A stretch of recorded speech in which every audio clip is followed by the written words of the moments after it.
Hello folks, I'm Brian Manzella. Padraig Harrington captured his first PGA Tour title in over 6 years by winning the Honda Classic in a playoff. I'm going to show you a really interesting drill Padraig has been doing as of late, a sort of a Happy Gilmore with a twist that the idea of and the drill can help you play some of your best golf as well. Boy, that sure felt solid. Why does so many people have such success making really good contact once you get the hang of that Happy Gilmore run-up swing? Well, there's a couple of things that it guarantees that you do pretty much if you're going to hit it as solid as I just did, and that's one of the reasons why you'll see a 3-time major winner like Padraig Harrington not only doing the Happy Gilmore drill, but doing it with a little band around his legs. I just have this rope right here, but I'll show you a couple of things that this rope or a band does, and a couple of things that you will do when you do the drill correctly. The first thing that's just very obvious is when you run up and you start chopping your steps, you're going to turn on this last step and sort of back into the target a little bit. You're not going to turn like this. You'll whip it real fast.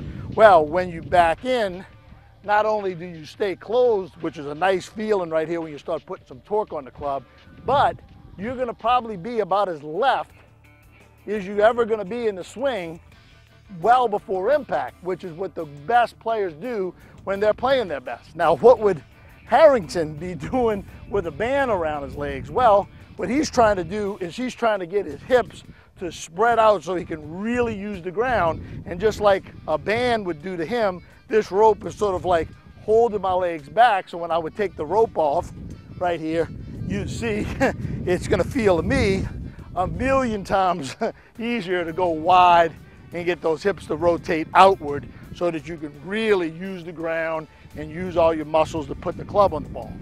So what can you take from this if you're not going to go to the driving range and do the drill?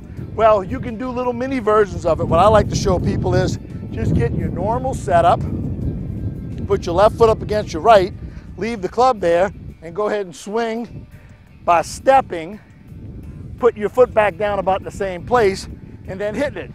I tell people take the same amount of stopwatch time in that swing, and the foot has to go somewhere near where it was when they set up normally. Now, the trick to it that I let people, try on their own a couple times before I tell them is the when you step is right away. That's what you get in the Happy Gilmore swing. You're stepping with this left arm still parallel to the ground, with your chest still facing your hands, and you can really push up toward your left ear, use the ground, and hit the ball solidly. So whether you're doing the Padraig Harrington version with the straps around your leg, trying to let the big dog out like my teacher Ben Doyle used to teach us, try to look like Sam Snead on the downswing with those wide legs, or just a regular Happy Gilmore swing, or even the Brian Manzella modified version where you're just putting that left foot back right away as you take the club back, they are all designed to give you the feel of getting your weight left early and keeping your chest closed late,